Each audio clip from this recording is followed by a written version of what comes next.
Assalamualaikum warahmatullahi wabarakatuh. Alhamdulillah ghafiriz dzambi wa qabilit taubi syadidil iqabi dzit taul. La ilaha illahu ilaihil masir.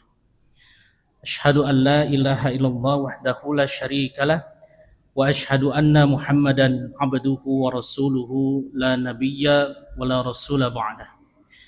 Allahumma salli wa sallim wa barik ala nabiyyina Muhammadin wa ala alihi wa ashabihi wa man tabi'ahum bi ihsanin ila yaumiddin. Fayaqulu subhanahu wa ta'ala fi muhkamit tanzil, ya ayyuhalladzina amanu taqullaha haqqa tuqatih wa la tamutunna illa wa antum muslimun.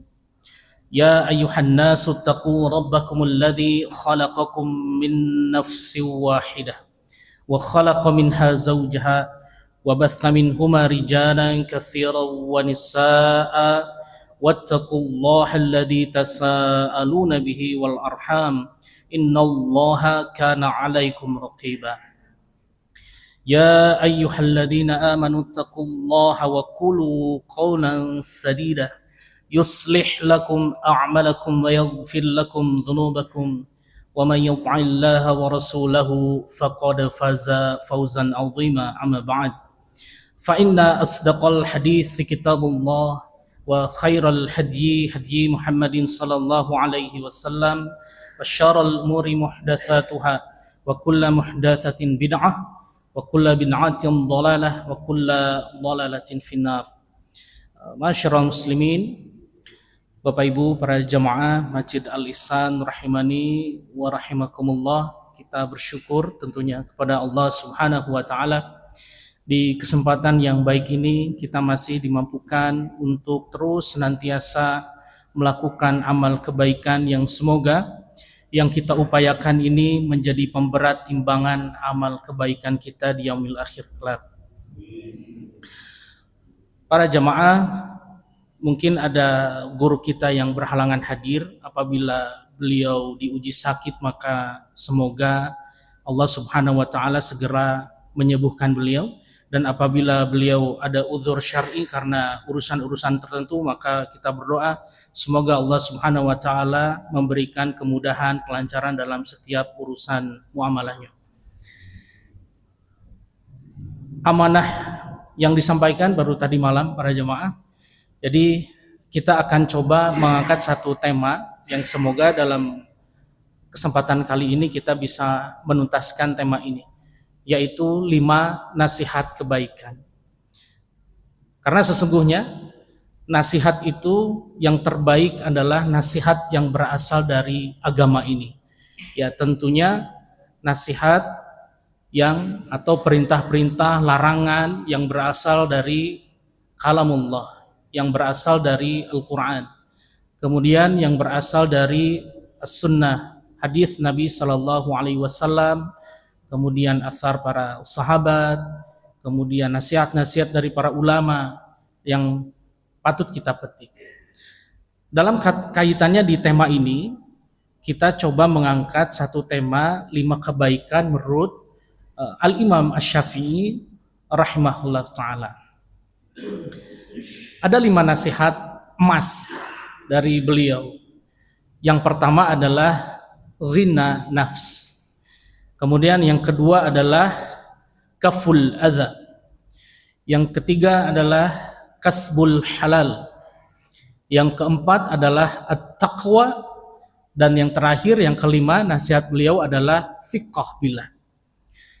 5 nasihat ini setidak-tidaknya menjadi golden habit bagi kita, kebiasaan-kebiasaan emas bagi kita yang alhamdulillah sampai sejauh ini masih diberikan kesempatan untuk bernafas oleh Allah Subhanahu wa ta'ala. Yang pertama, para jamaah rahimani wa rahimakumullah, adalah ghina nafs atau kaya hati. Nasihat ini beliau nukil dari hadis Nabi Sallallahu Alaihi Wasallam yang diriwayatkan oleh Al-Imam Al-Bukhari dan Al-Imam Muslim, muttafaqun alaih, dari sahabat Nabi yang mulia Abu Hurairah radhiyallahu anhu, bahwasanya Nabi Muhammad sallallahu alaihi wasallam pernah bersabda, "Laitsal ghina an kathratil ardi, walakinnal ghina ghina nafs." Nah, ini adalah tolak ukur manusia yang kaya. Menurut Nabi ya, ini adalah manusia terbaik atau manusia yang kaya menurut Nabi. Apa kata Nabi Shallallahu Alaihi Wasallam? Orang yang kaya itu bukanlah diukur dengan banyaknya kemewahan dunia atau an kathratil ardi tadi. Diterjemahkan dengan banyaknya harta, kemewahan dunia, mungkin rumahnya banyak, kendaraannya banyak, sepeda motornya banyak, ya, seperti itu bukan seperti itu. Orang yang kaya menurut Nabi Shallallahu Alaihi Wasallam. Nabi Muhammad SAW orang yang kaya, tetapi dalam kesehariannya beliau sangat sederhana, sangat dermawan, yang sampai-sampai kamar tidurnya ya tidak luas ya para jemaah. Karena ya ini tolak ukur orang yang kaya menurut beliau Shallallahu Alaihi Wasallam.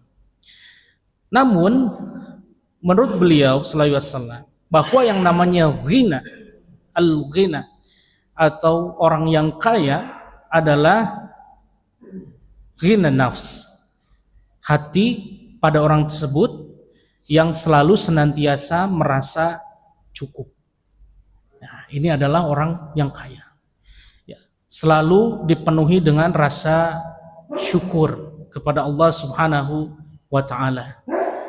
Kemudian orang tersebut ini sangat mampu untuk mengelola motif ekonominya atau obsesi-obsesi ekonominya. Jadi tidak silau dengan gemerlapnya dunia. Wah, ini kaya sekali para jemaah orang seperti ini. Bisa mengendalikan hawa nafsunya atau mengendalikan motif ekonomi. Ya, kadangkala ya, kalau seseorang tersebut tidak mampu mengendalikan obsesi duniawinya, terpancing seperti itu, boleh jadi orang tersebut akan terjerembab, tergelincir ke satu perilaku-perilaku yang melanggar syariat di dalam agama ini. Contoh misalkan dalam lingkungan pekerjaan, ada teman kerja yang mempergunakan kendaraan yang lebih bagus daripada kita. Kemudian ya kita terobsesi ingin juga jabatannya sama, penghasilannya ya bisa kita taksir ya mungkin kurang lebih sama sekian. Tapi kok kendaraan saya lebih buruk daripada teman kerja kita atau kolega kita. Maka akhirnya beliau memaksakan diri untuk memperoleh kendaraan yang sama atau bahkan yang melebihinya dengan cara-cara ribawi mungkin seperti itu. Wah, ada uang untuk down payment, untuk DP seperti itu. Dengan hiasan-hiasan ribawi yang luar biasa ya, diskon sekian, bahkan ada yang tanpa DP mungkin seperti itu. Akhirnya seseorang tersebut terjerembab. Ya, seperti itu dan sulit para jamaah. Falya na'udzubillah min dzalik.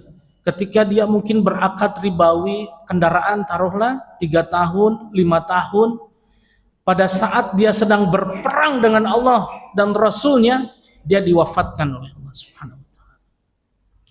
Apa yang akan kita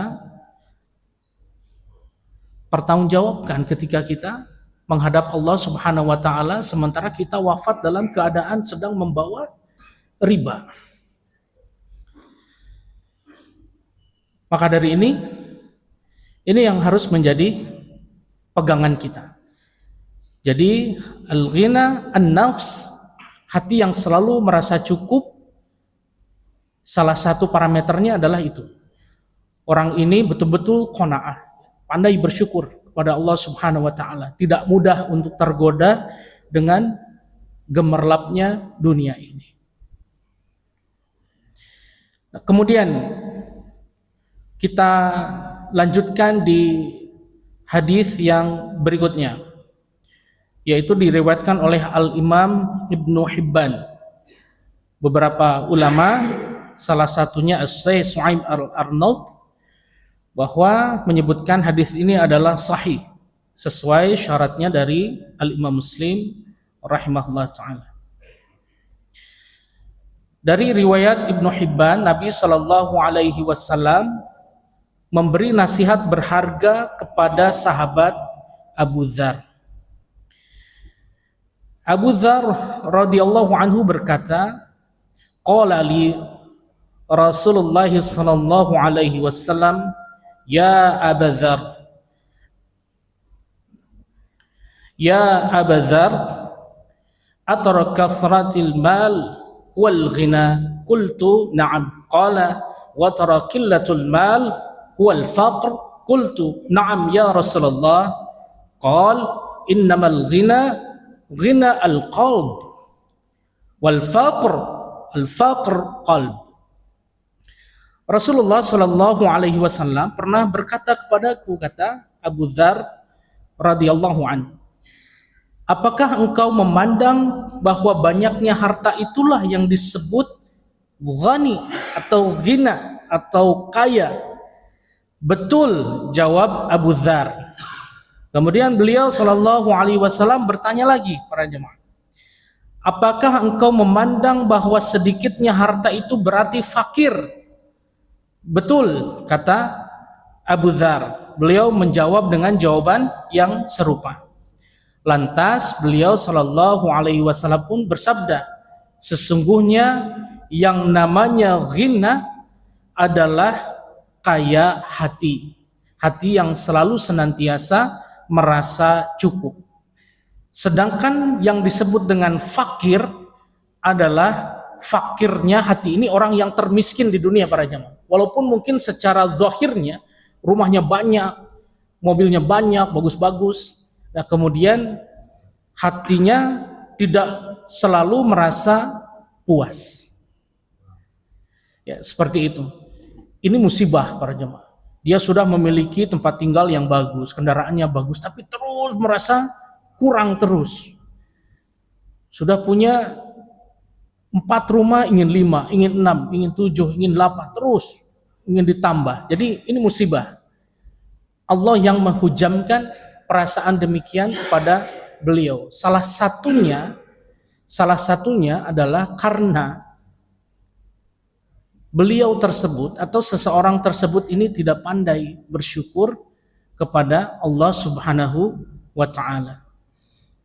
Wa in ta'uddu ni'matallah la tuhsuha innal insana ladzalumun kafar. Kata Allah seperti itu ya. Bahwa kalau kita ingin menghitung-hitung nikmat yang Allah Subhanahu wa ta'ala berikan kepada kita, maka niscaya kita tidak akan mampu untuk menghitung-hitungnya. Dan sesungguhnya ya itulah ya, kita termasuk digolongkan orang-orang yang zalim kepada Allah Subhanahu wa ta'ala apabila kita tidak pandai bersyukur atas segala nikmat yang diberikan. Ya, salah satunya alhamdulillah ini Jamaah Al-Ihsan yang hadir di kesempatan ini insyaallah melaksanakan sholat qobliyah subuh. Nah, ini salah satu orang yang terkaya juga di seluruh dunia ya.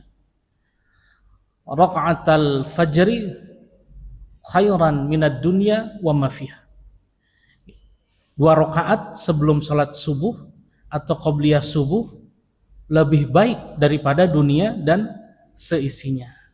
Lebih kaya bapak-bapak dari para triliuner atau daripada para miliarder yang ada di Indonesia mungkin khususnya. Ya ini orang terkaya, salah satunya kita ya insya Allah. Dari sini kita mendapatkan pelajaran bahwa memang qobliyah subuh ini diupayakan agar tidak kita lewatkan. Kalau bapak-bapak mungkin bisa kita rasakan ya, kalau kita sudah rutin mengamalkan qobliyah subuh seperti itu, suatu saat mungkin kita tertinggal. sholat qobliyah subuh. Jadi sholat subuhnya ini masbuk gitu. Ya walaupun kalau kita sudah tertinggal nanti bisa kita lakukan setelah sholat subuh boleh, tapi tidak dirutinkan ya, karena memang syaratnya adalah orang tersebut yang sudah istiqomah menjalankan. Nah, ketika kita tertinggal, maka rasa-rasanya di hari itu tidak enak ya kita menjalani hari-hari. Tidak enak, ada sesuatu hal yang kurang. Mungkin ada sesuatu penyesalan yang mendalam dari para jamaah. Ya ketika kita tertinggal karena sudah terbiasa. Nah, itu salah satunya ya. Diberikan rasa tenang dalam menjalani hari-hari, kemudian melangkahkan kaki kita bermuamalah ataupun kita safar mungkin ke kota tertentu yang berjauhan, maka ya kita akan terjaga dan rasanya mantap, rasanya selalu dekat dengan Allah Subhanahu wa ta'ala ya. Kalaulah mungkin ya biasalah ya di dalam berdagang atau di dalam satu perusahaan tertentu, pasti kita akan dikompetisikan karena di situ ada konflik manajemen yang memang dibentuk oleh satu perusahaan tertentu. Atau juga pada saat Bapak Ibu berdagang, berniaga, melihat lapak sebelahnya lebih laku daripada kita dan sebagainya, tenang aja ya, karena memang hati kita sudah merasa cukup ya, seperti itu. Jadi ini adalah nasihat yang pertama, al-ghina an-nafs, ghina nafs. Jadi hati yang selalu senantiasa merasa cukup. Baik, nasihat yang pertama mudah-mudahan bisa dipetik manfaatnya bagi kita. Sekarang kita lanjut ke nasihat yang kedua, yaitu kaful adza. Diterjemahkan secara bebas adalah menahan diri kita ini dari menyakiti. Lebih khusus menyakiti sesama. Menyakiti sesama. Allah Subhanahu wa taala berfirman, "Wa mallahu yuridu dzulmal lil ibad." Di dalam Quran surah Al-Mu'min. Dan Allah tidak menghendaki berbuat kezaliman terhadap hamba-hambanya. Di dalam Quran surah Al-Mu'min atau di sebagian Quran disebut dengan surah Ghafir di ayat yang ke-31. Jadi Allah tidak menghendaki kita berbuat kezaliman terhadap hamba-hambanya. Bahkan kepada binatang sekalipun ya para jamaahnya, tetap kita mempergunakan adab-adabnya juga, karena itu adalah makhluknya Allah Subhanahu wa ta'ala. Kecuali binatang-binatang yang merugikan atau yang membuat penyakit, bahkan bisa menimbulkan bahaya sampai mengancam jiwa dari manusia, maka itu boleh untuk dikendalikan. Kemudian dalil yang lain di dalam Quran surah Fussilat di ayat yang ke-46. Wa ma rabbuka bidzalamin lil 'abid. Redaksi yang hampir serupa, dan sekali-kali tidaklah Rabbmu menzalimi hamba-hambanya. Bahwa Allah Subhanahu wa taala dijelaskan di sini tidak pernah menzalimi hamba-hambanya. Allah saja tidak pernah menzalimi hambanya, apalagi kita sebagai makhluknya. Ya, kita jangan juga menyakiti. Kemudian innallaha la yazlimun nasa syai'an di dalam Quran surah Yunus di ayat yang ke-44. Sesungguhnya Allah Subhanahu wa taala tidak berbuat zalim kepada manusia sedikit pun. Ya, tidak berbuat zalim kepada manusia sedikit. Ini bukti yang selanjutnya. Juga di sini para jamaah, innallaha la yazlimu mithqala dzarrah di dalam Quran surah An-Nisa di ayat yang ke-40. Sesungguhnya Allah tidak menganiaya seseorang walaupun sebesar dzarrah. Nah, satu lagi dalil yang diangkat oleh Al-Imam Asy-Syafi'i rahimahullah ta'ala, wa may ya'mal minas salihati wa huwa mu'minu fala yakhafu dzulman wala hadma. Dan barang siapa mengerjakan amal-amal saleh dan ia dalam keadaan beriman, maka ia tidak khawatir akan perlakuan yang tidak adil terhadapnya, dan tidak pula akan ada pengurangan haknya. Di dalam Quran surah Thaha di ayat 112, dan masih banyak lagi dalil-dalil yang diangkat. Jadi kita tarik 5 dalil di dalam Al-Quran mengenai perintah bahwa kita dilarang untuk menyakiti sesama. Teringat kita tambahkan ya satu ayat di dalam Quran surah Ali Imran, ayatnya 159. A'udzubillahi minasyaitonir rajim. Fabima rahmatin minallahi linta lahum walau kunta faddan ghalidhal qalbi lanfaddu min hawlik fa'fu anhum wastaghfir lahum washawirhum fil amr فإذا عزمت فتوكل على الله إن الله يحب المتوكلين. Jadi ini Allah Subhanahu wa taala memberikan wahyu kepada Rasulullah sallallahu alaihi wasallam, dan dengan rahmat Allah Subhanahu wa taala maka engkau, kata Allah Subhanahu wa taala, Muhammad sallallahu alaihi wasallam akan dapat bersifat lemah lembut. Apabila engkau berperilaku kasar, maka yang engkau dakwahi nantinya, yang engkau ajak bicara, yang engkau ajak kepada agama ini, dia akan menjauh. Dia akan menjauh dari engkau, kata Allah Subhanahu wa taala. Maka maafkanlah, mohonkanlah ampunan, dan bermusyawarah. Ya, ketika kita sudah bertekad ya untuk melakukan sesuatu yang baik di jalan Allah Subhanahu wa taala, maka kita serahkan pada Allah dengan bertawakal. Dan Allah Subhanahu wa taala sesungguhnya mencintai orang-orang yang bertawakal. Innallaha yuhibbul mutawakkilin.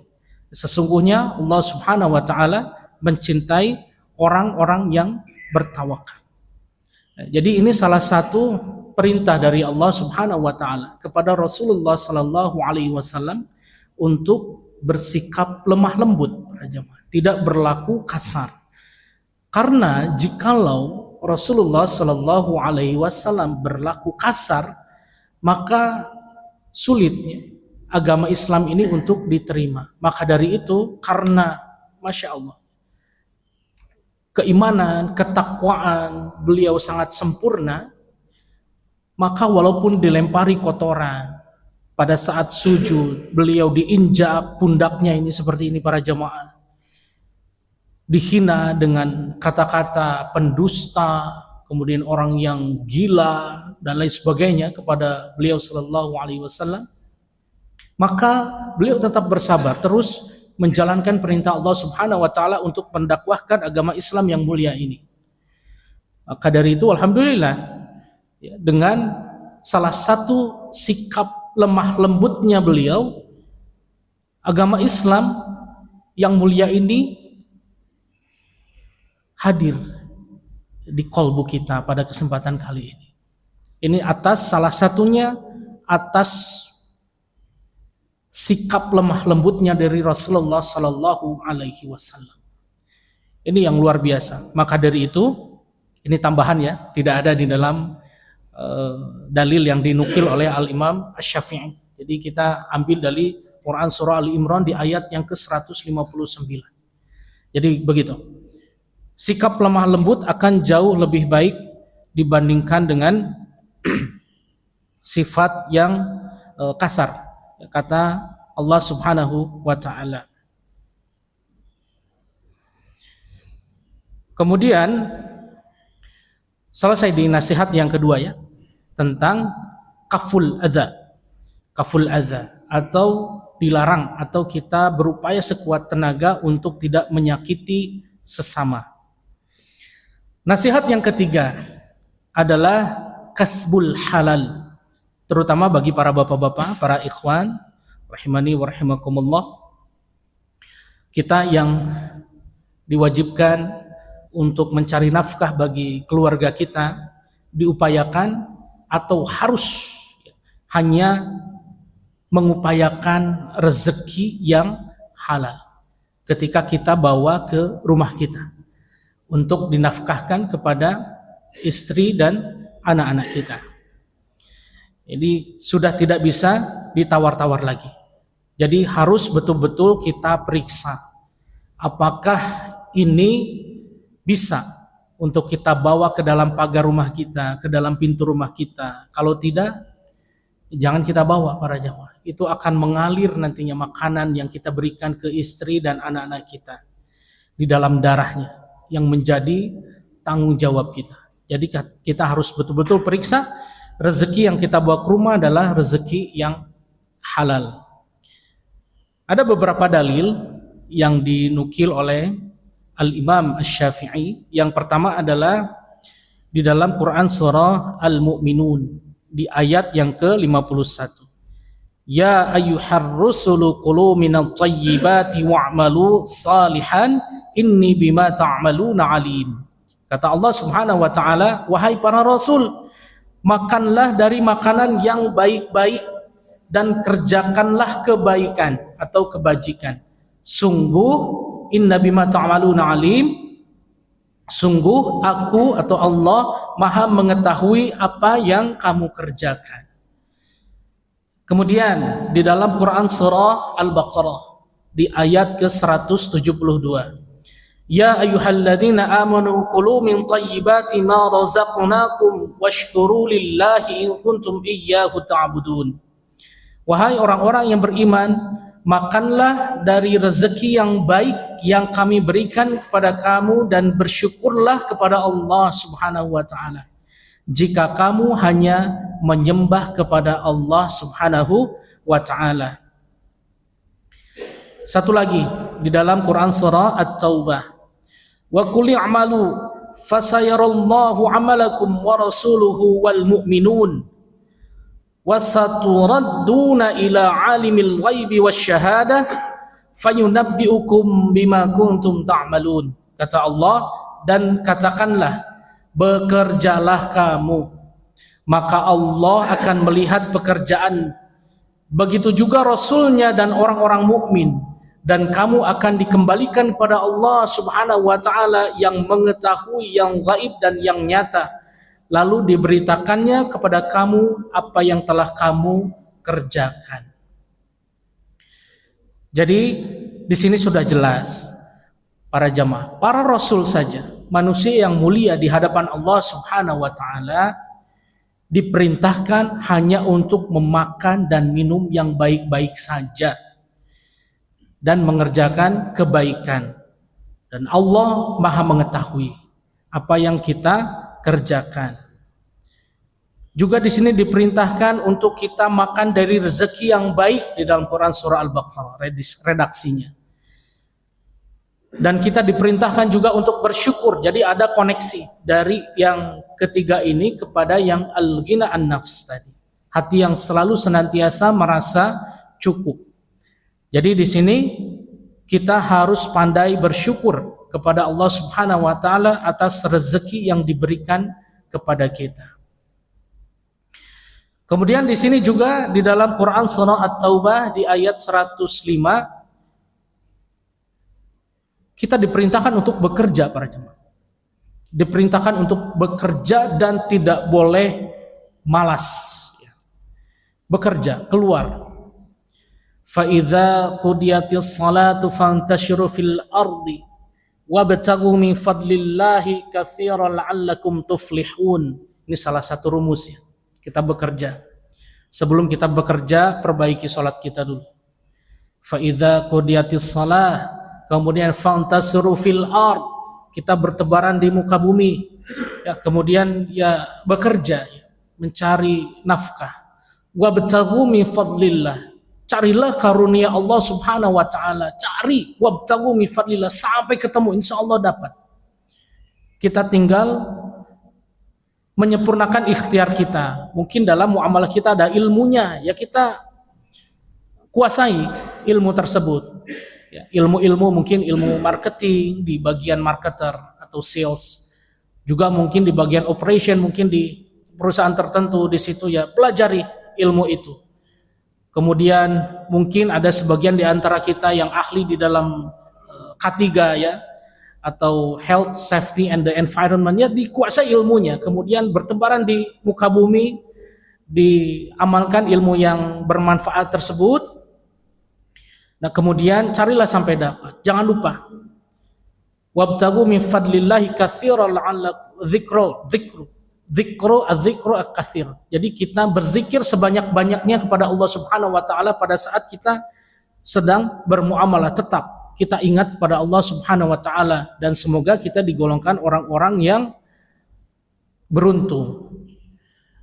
Jadi seperti itu ya. Ini kalau kita petakan ya, sebelum kita bermuamalah ya, kita perbaiki ibadah kita terlebih dahulu, takwa kepada Allah Subhanahu wa taala, terutama ibadah salat kita jaga ya. Kemudian kita keluar bertebaran di muka bumi mencari karunia Allah Subhanahu wa taala sebanyak-banyaknya, sambil kita dengan berzikir sebanyak-banyaknya kepada Allah Subhanahu wa taala. Setiap langkah kaki kita terus selalu senantiasa ingat kepada Allah Subhanahu wa taala, maka kita akan digolongkan orang-orang yang beruntung para jemaah.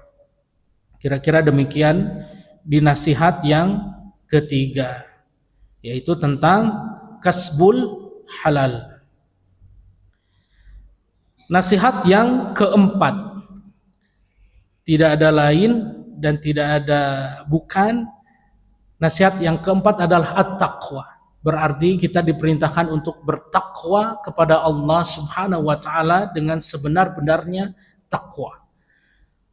Rasulullah SAW setidak-tidaknya menyebutkan beberapa kali kata takwa ketika beliau membuka majelis yang kita kenal dengan khutbatul hajjah.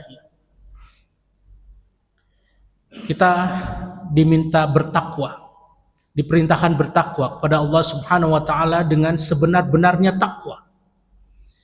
Sampai kapan? Sampai ajal menjemput. Berarti perintah takwa ini harus kita kawal sampai di hembusan nafas yang terakhir kita. Kemudian kita juga diperintahkan untuk bertakwa. Ya ayuhan nasu taqu rabbakumul ladzi khalaqakum min nafsin wahidah, di dalam Quran surah An-Nisa di ayat yang pertama. Kita bertakwa kepada Rabb kita yang menciptakan dari jiwa yang satu, asalnya dari Adam alaihi salatu wassalam. Kemudian beliau diberikan pasangan dan kemudian berkembang biak terus manusia ini. Dibanyakan laki-laki yang banyak, perempuan yang banyak. Wattaqullaha alladzi tasaaluna bihi wal arham. Nah, kemudian di kalimat takwa yang kedua di dalam Quran surah An-Nisa ini, kita diperintahkan untuk bertakwa yang kepadanya engkau akan saling meminta. Maka ini arham, peliharalah jalinan silaturahim para jemaah. Salah satu orang yang bertakwa parameternya adalah orang yang senantiasa menjaga jalinan tali silaturahim, tidak memutus. Ya, suasana Syawal kemarin setelah kita bulan Ramadan adalah biasanya kita pergunakan untuk melakukan amalan ini ya, melakukan amalan silaturahim. Yang karena memang pas suasananya. Mungkin di antara kita ada yang mengambil cuti, libur dan lain sebagainya. Bagi mungkin sebagian dari para jamaah justru yang menjadi tempat mudik bagi putra dan cucu-cucunya. Ya seperti itu. Jadi salah satu parameter orang bertakwa menurut Quran surah An-Nisa ini adalah menjalin tali silaturahim. Kemudian takwa juga di dalam Quran surah Al-Ahzab dikatakan orang yang selalu senantiasa mengucapkan perkataan yang benar, mentaati perintah Allah Subhanahu wa taala dan Rasulnya. Ya, inilah orang yang akan diberikan kemenangan. Yang akan diberikan kemenangan para jemaah. Kalau kita kaitkan juga ke dalam al-ghina nafs, kemudian mencari rezeki yang halal, di ayat yang kita tarik ini para jamaah sudah sangat mengetahui ya, sudah sangat familiar. Di dalam Quran surah At-Talaq di ayat 2 di akhir ayatnya kemudian disambungkan ke ayat yang ketiga. Wa may yattaqillaha yaj'al lahu makhraja wa yarzuqhu min haitsu la yahtasib wa may yatawakkal 'alallahi fahuwa hasbuh. Innallaha balighu amri qad ja'alallaha likulli syai'in qadara. Barang siapa yang bertakwa kepada Allah Subhanahu wa taala, syarat yang pertamanya pasti kata takwa dulu. Tadi juga sebelum kita berjalan, kita sholat dulu, perbaiki sholat kita. Bertakwa kepada Allah Subhanahu wa taala, maka niscaya Dia akan mengadakan baginya jalan keluar di setiap kesulitan kita. Bagi setiap orang yang bertakwa akan diberikan jalan keluar. Dan Allah Subhanahu wa taala akan memberinya rezeki dari arah yang tidak disangka-sangkanya. Dan barang siapa yang bertawakal pada Allah, innallaha yuhibbul mutawakkilin, nyambung ya dengan ayat tadi. Allah suka orang yang bertawakal setelah dia berikhtiar secara maksimal. Barang siapa yang bertawakal kepada Allah Subhanahu wa taala, niscaya Allah akan mencukupkan keperluannya. Ya, sesungguhnya Allah melaksanakan urusan yang dikehendakinya. Sesungguhnya Allah telah mengadakan ketentuan bagi setiap sesuatu. Jadi sudah jelas sekali. Ya, alhamdulillah kita diberikan kesempatan oleh Allah Subhanahu wa taala untuk mendengar atau memetik nasihat-nasihat dari Al-Imam Asy-Syafi'i rahimahullah taala ini, sehingga bisa menguatkan atau menjadi golden habit tadi. Jadi kebiasaan-kebiasaan yang emas untuk kehidupan kita di dalam dunia ini. Teringat tadi ya, masalah silaturahim, saya sisipkan, mohon izin jamaah, satu untuk bekal kita sama-sama. Saya teringat satu hadis Nabi SAW yang diriwayatkan oleh Abu Ayyub Al-Ansari radhiyallahu anhu. Beliau SAW pernah bersabda atau pernah ditanya ya oleh para sahabat, ya Rasulullah, sekiranya amalan apa yang bisa membawa kami semua ini, para sahabat bertanya pada Nabi, yang bisa membawa semua ini kepada surganya Allah Azza wa Jalla. Kemudian Nabi SAW itu menjawab, ta'budullaha la tusyriku bihi syai'an wa tuqimus shalah wa tu'tiz zakah wa tasilur rahim. Ada 4 amalan kata Nabi SAW yang bisa membawa kita ke surganya Allah Azza wa Jalla. Yang pertama, kita diperintahkan oleh Nabi SAW beribadah kepada Allah Subhanahu wa taala dengan tauhid yang benar. Jangan sesekali kita berbuat syirik kepada Allah Subhanahu wa taala. Itu amalan yang pertama, tidak ada tawar-menawar itu. Ya, jadi itu yang pertama, tauhid.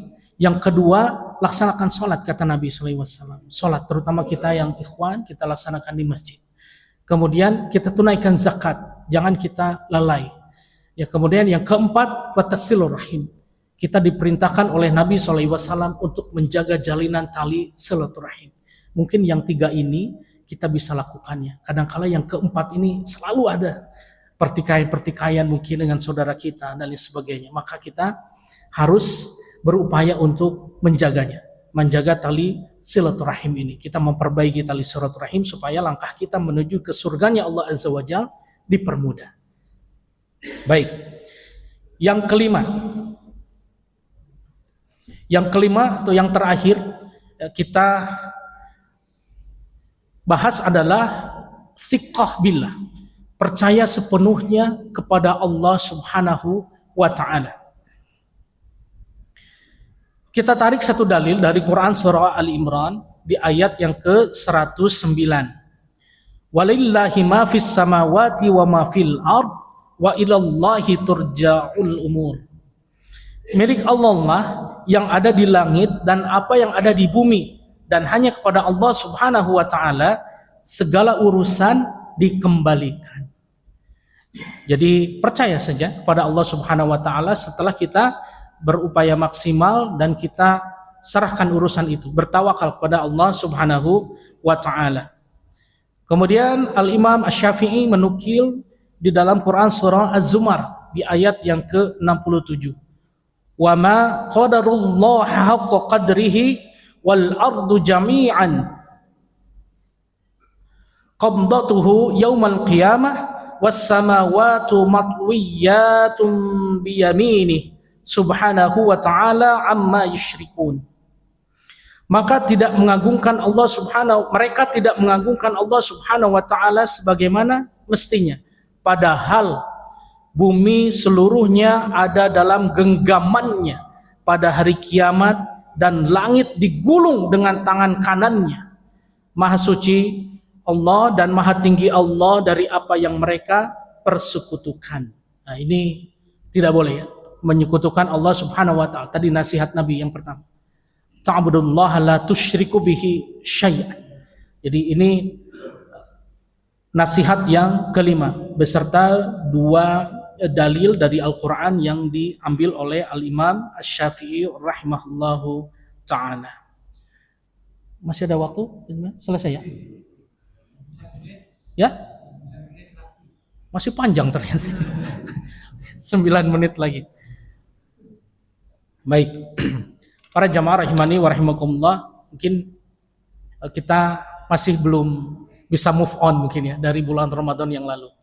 Ini tambahan-tambahan hadis Nabi sallallahu alaihi wasallam, dan semoga Allah Subhanahu wa taala memberikan kesempatan kepada kita semua untuk berjumpa kembali dengan bulan Ramadan di tahun berikutnya.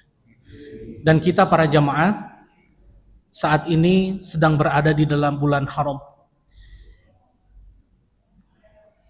Dalil bulan haram ini kita ambil di dalam Quran surah At-Taubah, tepatnya di dalam ayat yang ke-36. Inna iddatash syuhuri indallahi 12 syahran fi kitabillahi yawma khalaqas samawati wal arda minha arba'atun hurum dzalika ad-dinul qayyim fala tadhlimu fihinna anfusakum wa qatilul musyrikina kaffatan kama yuqatilunakum kaffah wa'lamu anna Allaha ma'al muttaqin. Kata Allah Subhanahu wa taala, sesungguhnya jumlah bulan menurut Allah adalah 12 bulan. Sebagaimana dalam ketetapan Allah pada waktu Dia menciptakan langit dan bumi. Di antaranya ada 4 bulan haram. Itulah ketetapan agama yang lurus. Maka janganlah kamu menzalimi dirimu dalam bulan yang 4 itu, dan perangilah kaum musyrikin semuanya sebagaimana mereka pun memerangi kamu semuanya.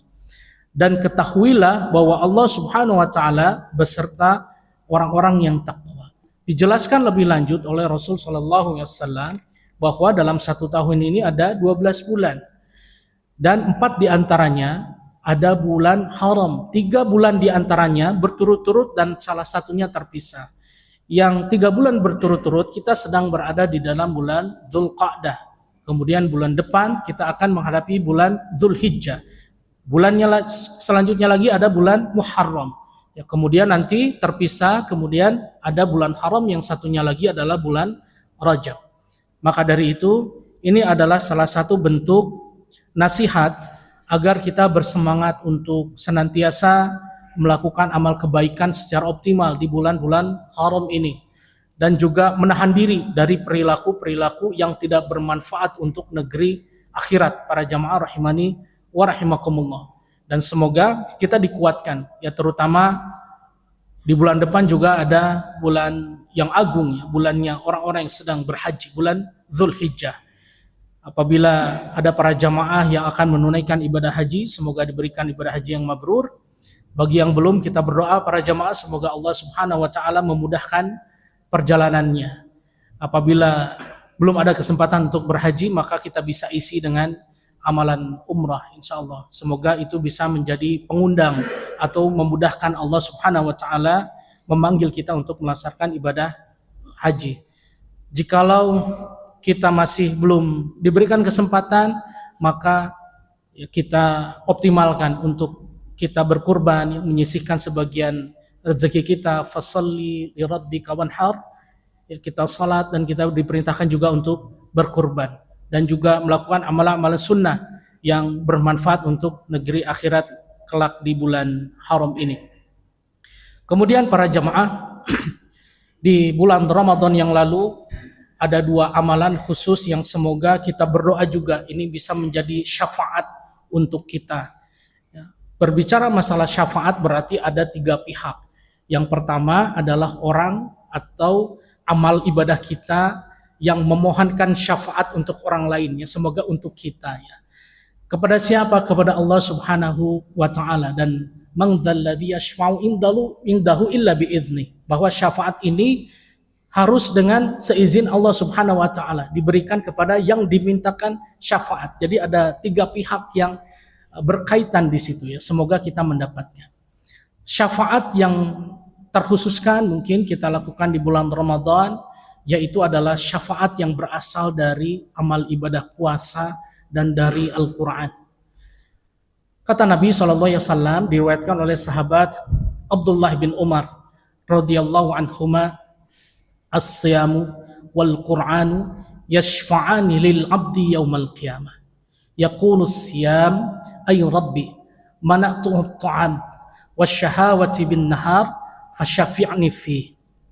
Wa yaqulu al-Qur'an mana'tuhu an-naumi bil laili fasyafi'ni fi. Qal fayusyaffa'ani.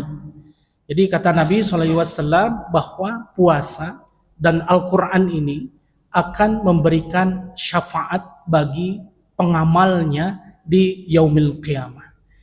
Kemudian puasa ini berkata atau memohonkan doa kepada Allah Subhanahu wa taala, ya Allah, aku, puasa ini berkata, aku ini telah menahan hambamu yang sedang melakukan ibadah puasa, shaimin wa shaimat, dari apa? Dari makan di siang hari dan menumpahkan syahwatnya walaupun kepada yang halalnya di siang hari. Maka berilah syafaat kepada dia yang melakukan ibadah puasa.